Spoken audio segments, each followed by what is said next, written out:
Subscribe to our channel. Il y a des filles qui me disent c'est vraiment une opération qui m'intéresserait. Après, voilà, comme je vous ai dit, c'est pas comme une abdominoplastie. Vous vous attendez pas à avoir une peau lisse et parfaite. Des fois, ça peut marcher sur certaines personnes et des fois moins sur d'autres.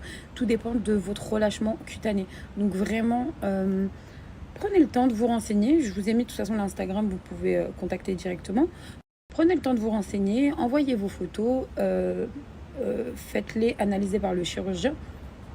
Allez voir le chirurgien et tout, déplacez-vous. Et vous allez voir que réellement, en tout cas moi où je l'ai fait, ils sont très pros. J'ai jamais eu de problème. De toute façon, j'ai toujours fait dans la même clinique depuis tout le temps. Tout le temps. Je sais qu'il y a beaucoup de personnes qui diront ouais mais regarde tes chirurgies elles ont foiré, derrière t'es grosse, ouais regarde ton cul Asdec. Déjà je vais vous expliquer quelque chose. Mon corps aujourd'hui, je vous le dis à 200%, je l'aime de ouf.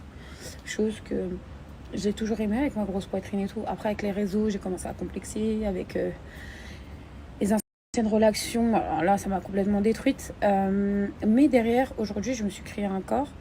Oui c'est vrai que j'ai fait des chirurgies esthétiques. Et je suis toujours passée par les mêmes mains que de ce chirurgien-là. J'ai eu aucun problème. J'ai toujours été satisfaite. J'ai toujours perdu le poids que je voulais. J'ai toujours eu le corps que je voulais et que j'avais demandé. Et surtout, ce que j'aime bien avec ce chirurgien, c'est qu'il n'accepte pas les gens qui veulent tout dans l'excès. Il n'aime pas ça, en fait. Il aime travailler parce qu'il est passionné et parce qu'il veut faire quelque chose de naturel. Vous allez dire, moi, c'est pas naturel, mais en même temps, quand je me suis présentée pour refaire mes fesses, j'avais quand même un 115F de poitrine. Donc, il fallait quand même faire une balance. Les amis, toute morphologie est différente. Toute réaction d'être humain est différente. Pour toutes les personnes qui ont zéro complexe, qui arrivent à s'assumer, je vous admire incroyablement. Toutes celles qui me suivent, je vous dirais, essayez de vous assumer un maximum. C'est vrai que quand on a un complexe, on a beau vous répéter assume-toi, mais regarde t'es belle, tu manques de rien et tout. Mais quand vous êtes complexé et personne ne pourra rien y changer. Il faut savoir qu'aussi, même la chirurgie esthétique, des fois, ne peut rien y faire. Psychologiquement, il faut que déjà vous faites la paix avec votre beauté à vous psychologique avant de faire quoi que ce soit. Il faut bien réfléchir, il faut bien peser le pour, le contre. Et est-ce que ça changera réellement quelque chose à votre vie et à votre psychologique et est-ce que vous allez vous sentir bien après ça? Au niveau du corps, j'ai changé énormément de choses. Liposuction, donc j'ai resculpté mon corps. C'était pas que de la perte de poids, j'avais un corps un peu en forme de H. Genre, j'avais pas de hanche, j'avais pas de structure de corps. J'avais pas de fesses. Ma poitrine, à un moment donné, je la trouvais beaucoup trop grosse. J'ai commencé à vraiment complexer, mais ça c'est par rapport aussi le poison que les gens me mettaient via les réseaux sociaux, via beaucoup de choses aussi. Comme je vous ai dit, mes relations précédentes qui m'ont complètement anéanti par rapport à physiquement, c'est pour ça que j'ai commencé à perdre du poids. Il y a beaucoup de choses qui rentrent en vigueur. Mais en tout cas, voilà, moi si vous voulez une bonne adresse et je passe par ce chirurgien depuis un long moment maintenant, je ne remercierai jamais assez ce chirurgien. Ça m'a changé ma life, je vous le dis sincèrement, hein, ça m'a changé ma life, ça a changé, comment dire, c'est chaud, hein, mais moi qui ai été super ronde, comme je vous l'ai toujours dit, genre je suis montée jusqu'à 120, 130 kilos, mais vous savez que même quand j'ai perdu du poids, c'est malheureux, hein, mais je l'ai vu la différence, le regard des gens a changé, tout a changé, mais moi en fait la question, je me dis juste, pourquoi les gens vous faites ça? Pourtant, j'étais ronde et je me sentais très bien. Mais c'est vrai que ce qui se passe autour de moi, ça m'a mis une claque quand même. Mais bon, après, c'est pas plus mal pour la santé. Je vous ai mis un truc aussi, je vais vous le remettre là. Pour la santé, c'est hyper important. Ne vous laissez pas aller non plus. Donc après avoir terminé mon brunch, j'aime trop ce temps-là.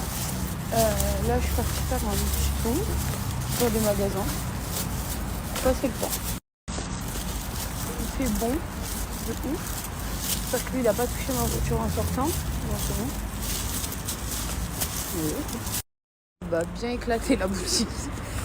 Bon voilà. Qu'est-ce qu'on peut faire d'autre? Aujourd'hui je suis vraiment dans une journée. Vas-y. Je me promenais. Tout à l'heure, j'ai pas snappé. Je vous explique, vous savez qu'on a fait le tour de la Tunisie pour avoir un paquet de lait. Et qui coûte 2 fois plus que d'habitude. On est en pénurie de lait en Tunisie, c'est incroyable. C'est incroyable. Là, on va carrément dans une autre ville pour aller acheter du lait. À 1 heure de route. À 1 heure de route, c'est... Waouh! Franchement, faut le faire. Hein. Et encore, lui, il l'a eu parce qu'il connaît, ici, ça, ils l'ont donné. Ouais, genre, le lait, c'est un trafic ici. Genre, tu dois appeler des connaissances et tout pour avoir du lait. C'est horrible.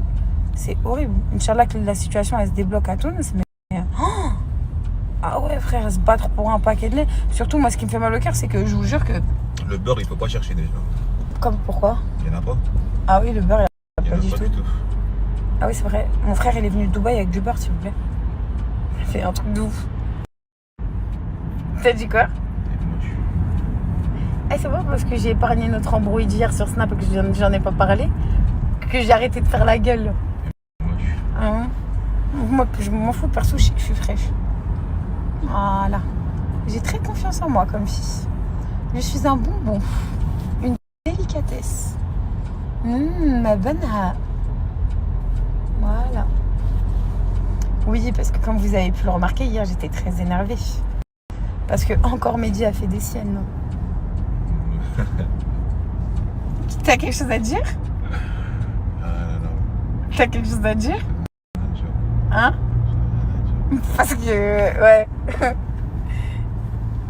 Ah là là. Après, comme je vous l'ai dit, hein, moi j'aime bien parler du bon comme du mauvais. Mais j'aime pas parler à chaud. Parce que je vous jure, hein, si j'aurais parlé hier... Hein.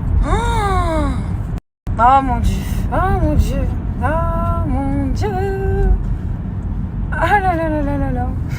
Si j'aurais parlé hier, ma langue elle aurait trop fourché, j'aurais dit trop de conneries. Donc on se tait, on attend, on bouffe nos nerfs à l'intérieur. Et voilà. Parce que Mehdi, il lui faut 4-5 jours pour se rendre compte des choses. C'est dur. Hein. Oh là là, c'est dur. Les explications, c'est très dur. Vous savez, quand vous êtes dans une embrouille de couple, et j'en suis sûre, il y en a 70 là qui vont se retrouver. Et là, je parle des meufs, où votre mec qui met 4 jours à comprendre ce que vous lui expliquez. C'est quand même dur. C'est très dur comme situation. Et vous pétez les plombs, et vous avez l'impression d'être une folle. Pour qu'à la fin, ils vous disent quoi? Ah oui, c'est vrai, quand tu me l'expliques de cette manière-là, je peux te comprendre. Sérieusement, on va pas se mentir les meufs. Vous l'avez vous aussi cette sensation de à la fin, t'as envie de lui dire mais tu lui fais quoi? Je fais quoi? Je fais une dameur, je le tue tout de suite, je le tue après. Donc ça fait 4 jours, je répète la même chose, exactement les mêmes mots. Tu n'essaies pas de les comprendre, mais 4 jours après, t'as décidé d'entendre un peu ouvrir ton oreille. Et là, tu me dis ah oui c'est vrai, vu comme ça, mais ça fait 4 jours qu'on vous explique.